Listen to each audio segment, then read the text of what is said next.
এই ছোট নদীর উপর একটি সেতু ও রাস্তাঘাট উন্নয়নে আপনার ভূমিকা কামনা করি। গত 50 বছরের অবহেলিত একটি এলাকা আপনার হস্তক্ষেপে বদলে যেতে পারে, আমরা আপনার প্রতি কৃতজ্ঞ থাকবো। দ্বিতীয় বিষয় হলো নামাবাজার।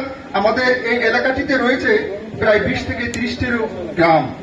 সাভার বাজারই আমাদের বাজার, নামাবাজার ব্রিজটি আমাদের একমাত্র প্রবেশ পথ।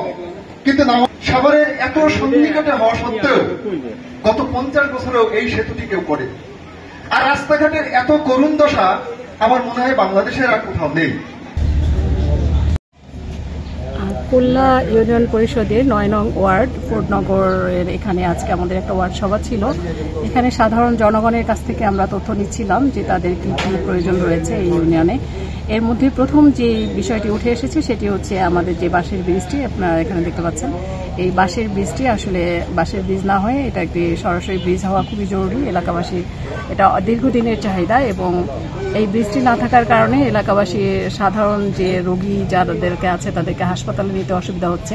শিক্ষার্থীরা স্কুল কলেজ ভার্সিটিতে যেতে পারছে না, অনেক জটিলতা তৈরি হচ্ছে এলাকায় এবং একই সাথে এখানে আইন শৃঙ্খলা পরিস্থিতি নিয়ে অনেক সময় জটিলতা তৈরি হয়, যে কারণে এই ব্রিজটি নির্মাণ হওয়া খুবই জরুরি। আমি যতটুকু জানতে পেরেছি যে এইটি একটি প্রকল্পের আওতায় নেওয়া হয়েছে এবং এটি সম্ভবত বিডিও অফিসে জমা আছে। আমরা ইউনিয়ন পরিষদের পক্ষ থেকে দ্রুত চেষ্টা করব যাতে ব্রিজটা দ্রুত হয়ে যায় এবং এলাকাবাসী যাতে উপকৃত হয়।